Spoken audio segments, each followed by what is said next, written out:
বিচারিক হত্যাকাণ্ডের মাধ্যমে তার বিরুদ্ধে যে রায় দেওয়া হয়েছিল, উচ্চতর আদালত কর্তৃক তিনি নিষ্কলুষ খালাস পেয়েছেন, তারপরও আমরা কোনো আনন্দ মিছিল করি না। আমাদের রেজিস্ট্রেশন কেড়ে নেওয়া হয়েছিল, সর্বোচ্চ আদালতের মাধ্যমে আমাদের বিজয় হয়েছে, তাতেও আমরা আনন্দ প্রকাশ করি না। আমাদের ন্যায়ের প্রতীক দাঁড়িপাল্লা কেড়ে নেওয়া হয়েছিল, সর্বোচ্চ আদালতের মাধ্যমে সেটিও ফিরে পেয়েছে। আমরা আল্লাহর শুকরিয়া আদায় করা ছাড়া কোন সমাবেশ মিছিল করি না। তাইলে আগামী 19 তারিখ কেন ডেকেছি?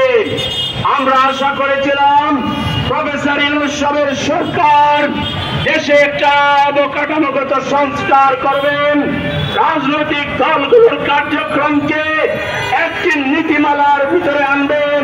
কিন্তু আমরা দেখলাম সংস্কার এখনো তিমিরে পড়ে আছে, সংস্কার এখনো আলোর মুখ দেখে না।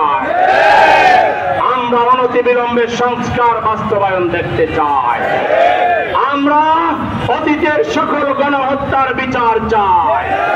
বিশেষ করে জুলাই হত্যাকাণ্ডে আমাদের যে শহীদরা শহীদ হয়েছেন, তাদের প্রত্যেকটা খুনিকে বিচারের মুখোমুখি করতে হবে। শহীদদেরকে জাতীয় বীর ঘোষণা দিতে হবে, তাদের পরিবারকে পুনর্বাসন করতে হবে, আহতদেরকে সম্মান দিতে হবে, তাদেরকে পুনর্বাসিত করতে হবে। আমরা বলছি অনতিবিলম্বে লেভেল প্লেইং ফিল্ড করতে হবে। পতিত স্বৈরাচারের দালাল এবং নব্য ফেসিবাদী গোষ্ঠীর অনুচরদেরকে প্রশাসন থেকে বের করে দিতে হবে। আমরা বলছি বিদেশে আমাদের যে ভাইরা আছেন, তাদের ভোটাধিকার দিতে হবে। বিগত আন্দোলনে তাদের বিরাট অবদান রয়েছে, দেশের অর্থনীতিকে সামনে নিয়ে যাওয়ার ক্ষেত্রে তাদের বিরাট অবদান রয়েছে।